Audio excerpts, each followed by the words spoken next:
সন্ধ্যায় বেলকনিতে কাপড় শুকাতে দিতে গিয়ে ছেলে বলল, মা, আমি চাই এই সংসারের কাপড়গুলো আমাদের দুজনের হোক। সন্ধ্যায় কাপড় শুকাতে দিচ্ছিলাম ব্যালকনিতে। ছেলে এসে সাহায্য করতে লাগল। একটা শাড়ি ধরতে গিয়ে আমাদের হাত স্পর্শ হল। সে হাত সরালো না, আমিও সরালাম না। কিছুক্ষণ এভাবে দাঁড়িয়ে রইলাম। হঠাৎ সে বলল, মা, তুমি এই বাড়ির সবকিছু একা একা সামলাও। আমি বললাম, তুই তো আছিস। সে শাড়িটা দড়িতে কি ঝুলিয়ে দিয়ে বলল, মা, আমি সাহায্য করি ছেলে হিসেবে, কিন্তু আমি চাই আমি তোমার পাশে থাকি স্বামী হিসেবে। গো, আমি থমকে গেলাম। সে আমার দিকে এগিয়ে এসে বলল, এই কাপড়গুলো, এই সংসার, সবকিছু আমি তোমার সাথে ভাগ করে নিতে চাই গো। আমি বললাম, তুই কি বলছিস? সে আমার হাত ধরল। মা, আমি তোমাকে একজন নারী হিসেবে ভালোবাসি। আমি চাই তুমি আমার স্ত্রী হও। যে বেলকনিতে হাওয়া বইছিল, কাপড়গুলো উঠছিল, সে বলল, মা, আমরা একসাথে এই বাড়ি সাজাবো, একসাথে সংসার করব। গো, আমার মন দোলা খেতে লাগলো হাওয়ার সাথে। ছেলে, এসব তো হয় না, কাঁপা গলায় বললাম। সে আরও কাছে এসে বলল, কেন হবে না? আমি তোমাকে খুশি রাখব, যত্ন করব। সূর্য ডুবে যাচ্ছিল আকাশে, কিন্তু তার প্রেমে সূর্য আমার মনে উদিত হচ্ছিল। এই গল্পটি সম্পূর্ণ শুনলে আপনাদের পানি অটোমেটিক বের হয়ে যাবে, সো যত দ্রুত সম্ভব হাতের কাছে টিস্যু নিয়ে বসে পড়ুক। বিছানার চাদর যেন নষ্ট না হয় সেটা সম্পূর্ণ খেয়াল রাখার অনুরোধ জানিয়ে গল্পটি এখন শুরু করব। তার আগে সর্বশেষ অনুরোধ, দয়া করে এমন পানি বের করার গল্প নিয়মিত শুনতে আমাদের চ্যানেলটি সকলেই সাবস্ক্রাইব করুন। ধন্যবাদ। হ্যালো বন্ধুরা, আমার নাম রাধিকা দাস।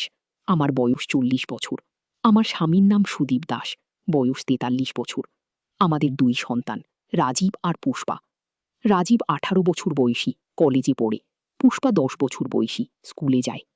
আমার স্বামী সুদীপ ব্যবসার কাজে প্রায়ই বাইরে থাকে। এই 6 মাস ধরে সে দিল্লিতে একটা নতুন প্রকল্পে কাজ করছে, ফলে বাড়িতে আমি একাই সব সামলাতে হয়। রাজীব ছেলেটা অবশ্য অনেক সাহায্য করে, বাজার করে, ছোট বোনের স্কুলের খোঁজ খবর রাখে। এই ঘটনাটা ঘটল গত সপ্তাহে। সন্ধ্যাবেলা আমি কাপড়গুলো শুকাতে দিচ্ছিলাম ব্যালকনিতে। রাজীব এসে সাহায্য করতে লাগলো।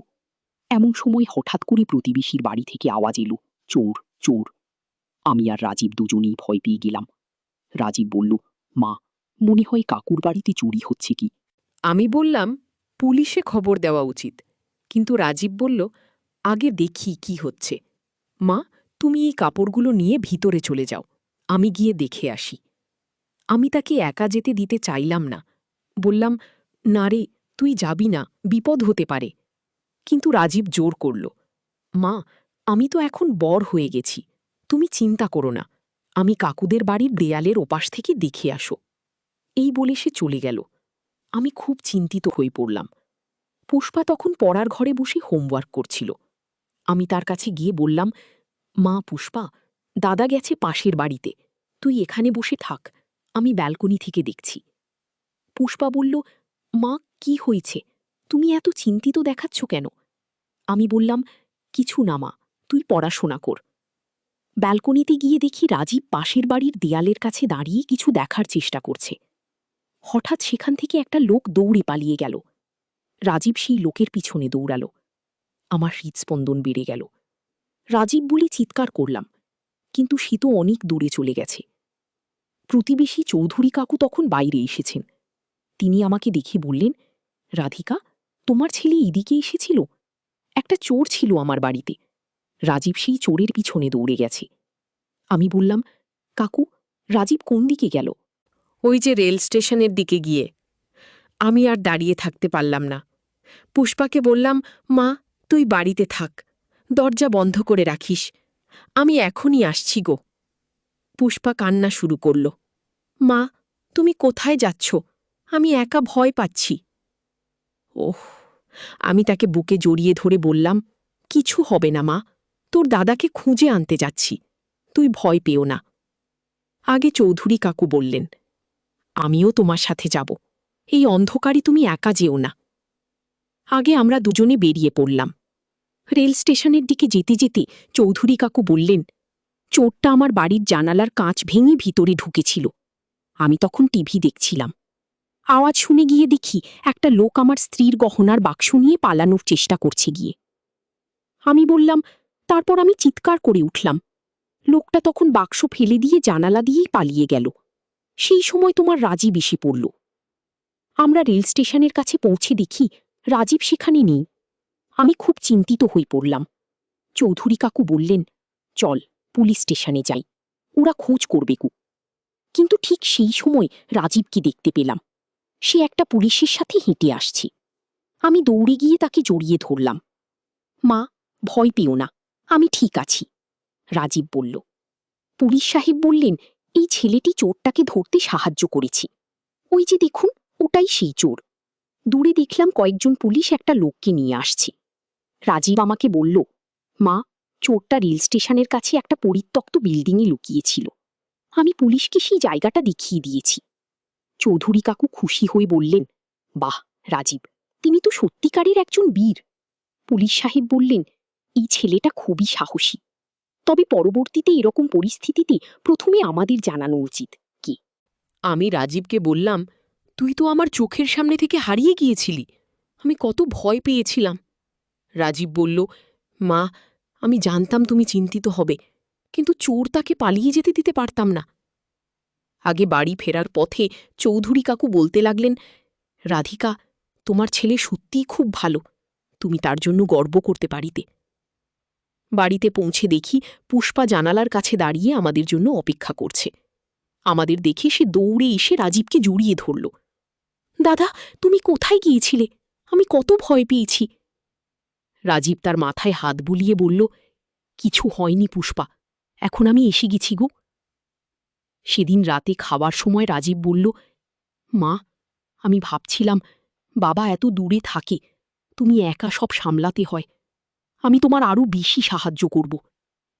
আমি বললাম, তুই তো ইতিমধ্যেই অনেক সাহায্য করিস গো। না মা, আমি বলতে চাইছি, এই সংসারের সব দায়িত্ব আমি তোমার সাথে ভাগ করে নেব, তুমি আর একা নও। এই কথা শুনে আমার মনে একটু আশ্চর্য লাগল। ছেলেটা এত বড় হয়ে গেছে, সত্যিই সে এখন একটা পরিবারের দায়িত্ব নিতে পারে। পুষ্পা বলল, দাদা, তুমি তো আজকে একটা চোর ধরেছ, আমার দাদা একটা হিরো। রাজীব হেসে বলল, হিরো না পুষ্পা, আমি শুধু যেটা ঠিক মনে করেছি সেটাই করেছি কি। রাতে শোয়ার আগে রাজীব আমার কাছে এসে বলল, মা, আজকের ঘটনা থেকে আমি বুঝলাম যে এই বাড়ির, এই পরিবারের নিরাপত্তার দায়িত্ব এখন আমারও। বাবা না থাকলে আমিই তো এই বাড়ির পুরুষ। আমি তার কপালে চুমু দিয়ে বললাম, হ্যাঁ রে, তুই এখন বড় হয়ে গেছিস। পরদিন সকালে উঠে দেখি রাজীব ইতিমধ্যে উঠে পড়েছে। সে রান্নাঘরে গিয়ে চা করছে। মা, তুমি আর ঘুমাও, আমি চা বানিয়ে দিচ্ছি গো। আমি বললাম, না রে, আমি উঠে পড়েছি, তুই কলেজের জন্য তৈরি হো। গুমা, আজকে আমার ক্লাস নেই, ছুটির দিন। খুব সেই দিনটা রাজীব পুরো সময় বাড়িতে কাটালো। সকালে বাজার করল, দুপুরে পুষ্পার সাথে খেলল, বিকেলে তার পড়াশোনায় সাহায্য করল। সন্ধ্যায় আবার আমরা ব্যালকনিতে কাপড় শুকাতে গেলাম। রাজীব আমাকে সাহায্য করতে লাগল। একটা শাড়ি ধরতে গিয়ে আমাদের হাত স্পর্শ হলো। হঠাৎ রাজীব বলল, মা, কাল রাতে আমার একটা স্বপ্ন হয়েছিল। কি স্বপ্ন? স্বপ্নে দেখলাম আমি একটা বড় বাড়িতে থাকি, সেই বাড়িতে তুমি আছো, পুষ্পা আছে, আর আছে আমার একটা স্ত্রী গো। আমি হেসে বললাম, বিয়ের কথা ভাবতে শুরু করেছিস নাকি? রাজীব একটু লজ্জা পেয়ে বলল, হ্যাঁ মা, আমি ভাবি যে আমি বিয়ে করার পর আমার স্ত্রী এই বাড়িতে এসে আমাদের সাথে থাকবে, তখন তুমি আর একা থাকবে না। আগে এই কথা শুনে আমার মন খারাপ হয়ে গেল। আমি ভাবলাম, ছেলে একদিন বিয়ে করে অন্য বাড়িতে চলে যাবে, তখন আমি সত্যিই একা হয়ে যাব। রাজীব আমার মুখের অভিব্যক্তি দেখে বলল, মা, তুমি কি ভাবছ? আমি বললাম, কিছু না রে, তোর বিয়ের কথা শুনে একটু অন্যরকম লাগলো গো। কেন মা, তুমি তো খুশি হওয়ার কথা, তোর একটা পুত্রবধূ আসবে। উম, হ্যাঁ রে, সেটাই। উম, কিন্তু রাজীব বলল, মা, তুমি কিন্তু ভুল ভাবছ, আমি বিয়ে করার পর এই বাড়ি ছেড়ে যাব না, আমার স্ত্রী এই বাড়িতে এসে থাকবে, আমরা সবাই একসাথে থাকব। এই কথা শুনে আমার মনটা একটু হালকা হলো। কিন্তু মা, এখনো অনেক সময় আছে, আমি এখন শুধু তোমার যত্ন নিতে চাই। উম, সেই রাতে খাওয়ার পর আমরা সবাই টিভি দেখছিলাম। একটা পারিবারিক সিরিয়াল চলছিল। সেখানে একটা মা আর তার ছেলের মধ্যে খুব ভালো বন্ধুত্ব দেখাচ্ছিল। পুষ্পা বলল, দেখ দাদা, এই মা ছেলে কত ভালো বন্ধু। রাজীব বলল, হ্যাঁ, আমি আর মাও তো এরকমই, তাই না মা? আমি বললাম, হ্যাঁ রে। টিভিতে দেখাচ্ছিল যে সেই ছেলেটি তার মায়ের জন্য খুব যত্নশীল। সে তার মায়ের সব কাজে সাহায্য করে, তার সাথে সব সময় কাটায়। রাজীব বলল, মা, আমি চাই আমরাও এরকম। আমি তোমার সব কাজে সাহায্য করব। পুষ্পা হাসতে হাসতে বলল, দাদা, তুমি তো এমনিতেই মায়ের অনেক সাহায্য করো গো, কিন্তু আমি আরো বেশি করতে পারি গো। সেই রাতে ঘুমানোর আগে আমি রাজীবকে বললাম, তুই এত বেশি আমার জন্য চিন্তা কর কেন? রাজীব বলল, মা, তুমি তো আমাদের জন্য সব কিছু করো। বাবা নেই, তুমি একা সব সামলাও। আমি তোমার কষ্ট দেখতে পারি না গো। আমি তার মাথায় হাত রেখে বললাম, তুই খুব ভালো ছেলে রে গো। মা, আমার একটা প্রশ্ন আছে গো। বল, তুমি কি কখনো একা একা কান্না করো? এই প্রশ্ন শুনে আমি চমকে উঠলাম। আসলে সত্যি, কখনো কখনো যখন খুব কষ্ট হয় আমি একা একা কান্না করি। কেন এমন প্রশ্ন করছিস? কারণ কয়েকবার রাতে আমি তোমার কান্নার আওয়াজ শুনেছি গিয়ে। আমি বললাম, না রে, তুই ভুল শুনেছিস গো। কিন্তু রাজীব বলল, মা, তুমি যদি কখনো কান্না পাও তাহলে আমার কাছে এসো, আমি তোমার সাথে থাকব। এই কথা শুনে আমার চোখ ভিজে এলো। আমি ভাবলাম, ছেলেটা সত্যিই কত বুদ্ধিমান আর ভালোবাসার। পরের কয়েকটা দিন রাজীব আমার খুব কাছে থাকতে লাগল। সকালে উঠেই সে আমার খোঁজ নিত, রাতে ঘুমানোর আগে আমার সাথে কথা বলতো।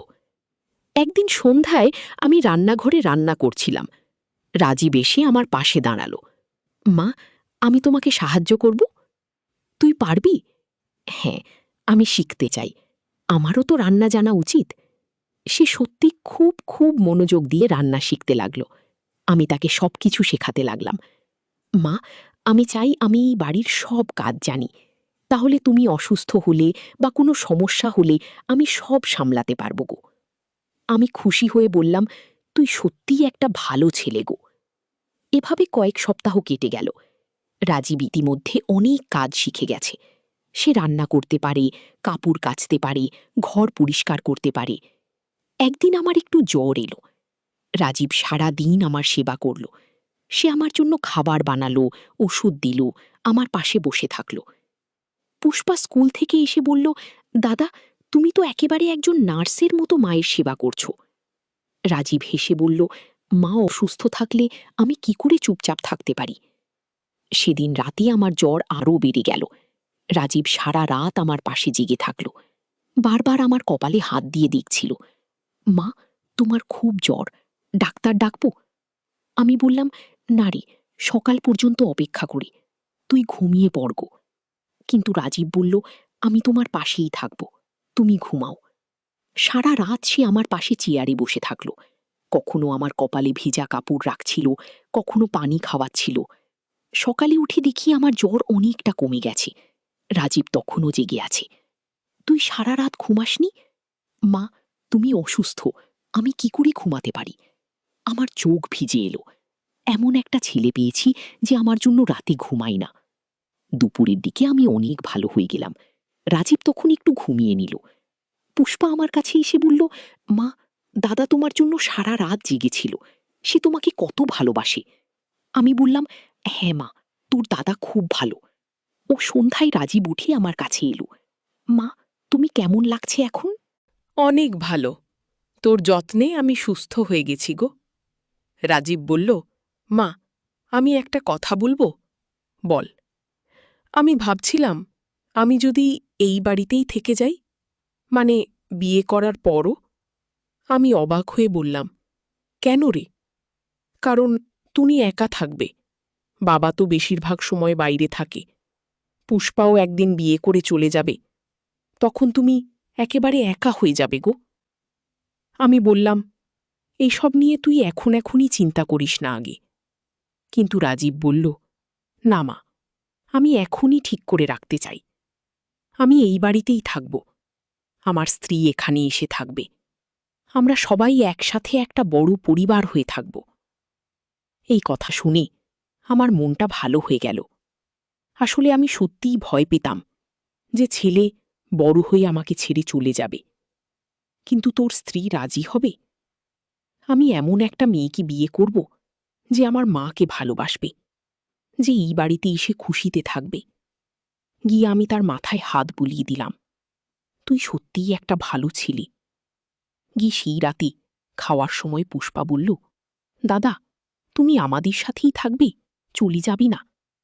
রাজীব বলল, না পুষ্পা, আমি কোথাও যাব না, আমি এই বাড়িতেই থাকব। তাহলে তো খুব ভালো, আমরা সবাই একসাথে থাকব। খাওয়ার পর আমরা বারান্দায় বসে গল্প করছিলাম। রাজীব বলল, মা, আমি একটা প্ল্যান করেছি। ও কি প্ল্যান? আমি চাই এই বাড়িটা আরও সুন্দর করে সাজাতে।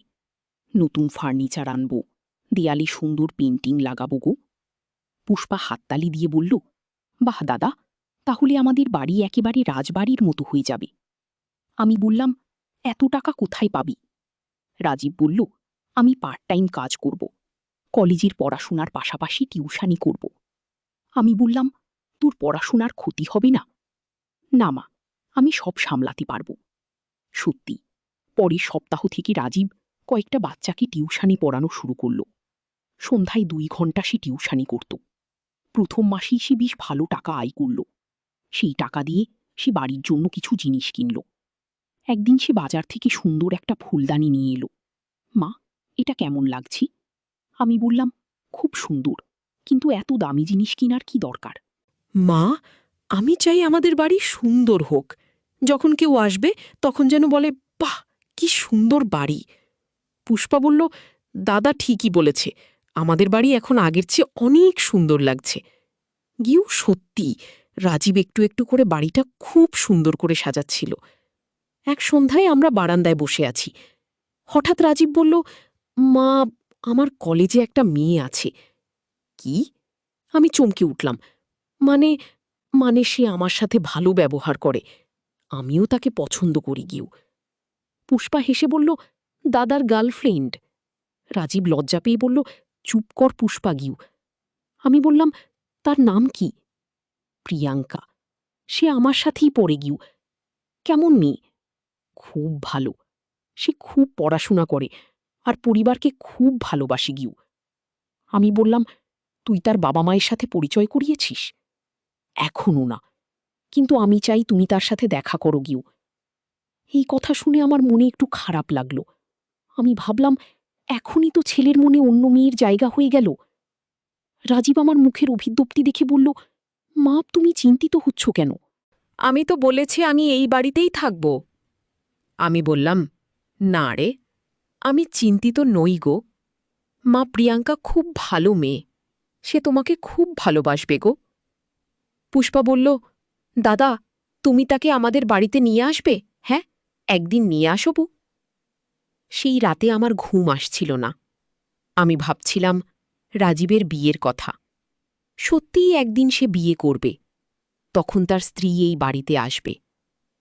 পরদিন সকালে রাজীব আমার কাছে এসে বলল, মা, তুমি কি রাতে ঘুমাতে পারোনি? কেন এমন মনে হচ্ছে? তোমার চোখ লাল হয়ে আছে কি? আমি বললাম, কিছু না, একটু মাথা ব্যথা ছিল। রাজীব বলল, মা, তুমি প্রিয়াঙ্কার কথা নিয়ে চিন্তিত হচ্ছ? আমি বললাম, না রে। কিন্তু রাজীব বলল, মা, আমি জানি তুমি চিন্তিত, কিন্তু তুমি জানো তো আমি তোমাকে কত ভালোবাসি। প্রিয়াঙ্কা এলেও সেই ভালোবাসা কমবে না আগে। এই কথা শুনে আমার মনটা একটু হালকা হল। মা, আমি চাই তুমি প্রিয়াঙ্কার সাথে দেখা করো, তাহলে তুমি বুঝবে যে সে কত ভালো মেয়ে কি। আমি বললাম, ঠিক আছে, তুই ওকে একদিন বাড়িতে নিয়ে আয়। সেই সপ্তাহের শুক্রবার রাজীব প্রিয়াঙ্কাকে বাড়িতে নিয়ে এলো। মেয়েটা সত্যিই খুব সুন্দর আর ভদ্র। সে আমাকে দেখে প্রণাম করল, বলল, আন্টি, আমি প্রিয়াঙ্কা। আমি তাকে বসতে দিলাম, চা নাস্তা দিলাম। পুষ্পা তার সাথে খুব ভাব করে ফেলল। সে বলল, দিদি, তুমি খুব সুন্দর। প্রিয়াঙ্কা হেসে বলল, তুমিও খুব সুন্দর পুষ্পাগু। আমি প্রিয়াঙ্কাকে কিছু প্রশ্ন করলাম, তার পড়াশোনার কথা, পরিবারের কথা জানতে চাইলাম। সে খুব ভালো করে সব উত্তর দিল। আমি বুঝতে পারলাম যে মেয়েটা সত্যিই ভালো। প্রিয়াঙ্কা চলে যাওয়ার পর রাজীব আমাকে জিজ্ঞেস করল, মা, কেমন লাগলো প্রিয়াঙ্কাকে? আমি বললাম, ভালো মেয়ে, তোর পছন্দ ভালো। রাজীব খুশি হয়ে বলল, তাহলে তুমি আমাদের বিয়েতে রাজি? আমি বললাম, তুমি যখন বর হয়ে যাবে তখন দেখা যাবে গো। সেই রাত থেকে রাজীব আরও বেশি করে আমার যত্ন নিতে লাগলো। মনে হচ্ছিল যেন সে প্রমাণ করতে চায় যে প্রিয়াঙ্কা এলেও আমার জন্য তার ভালোবাসা কমবে না। একদিন সন্ধ্যায় আমরা আবার ব্যালকনিতে কাপড় শুকাতে গেলাম। রাজীব আমাকে সাহায্য করতে লাগলো। মা, আমি তোমাকে একটা কথা বলবো। বল। প্রিয়াঙ্কা বলেছে যে সে তোমাকে খুব পছন্দ করেছে। সে বলেছে যে তুমি তার মায়ের মতো। আমি বললাম, সে ভালো মেয়ে কি। মা, সে আরও বলেছে যে বিয়ের পর সে তোমার সব কাজে সাহায্য করবে, তোমাকে কখনো একা রাখবে না আগি। এই কথা শুনে আমার মনটা ভালো হয়ে গেল। রাজীব বলল, মা, আমরা একসাথে এই বাড়ি সাজাবো। তুমি, আমি, প্রিয়াঙ্কা আর পুষ্পা, আমাদের একটা সুখের পরিবার হবে। ওলাম, হ্যাঁ রে। মা, আর একটা কথা, আমি আর প্রিয়াঙ্কা ঠিক করেছি যে আমাদের বাচ্চারা তোমাকে দাদি না বলে মা বলবে, কারণ তুমিই তো তাদের আসল মা হবে গো। এই কথা শুনে আমার চোখ ভিজে এলো।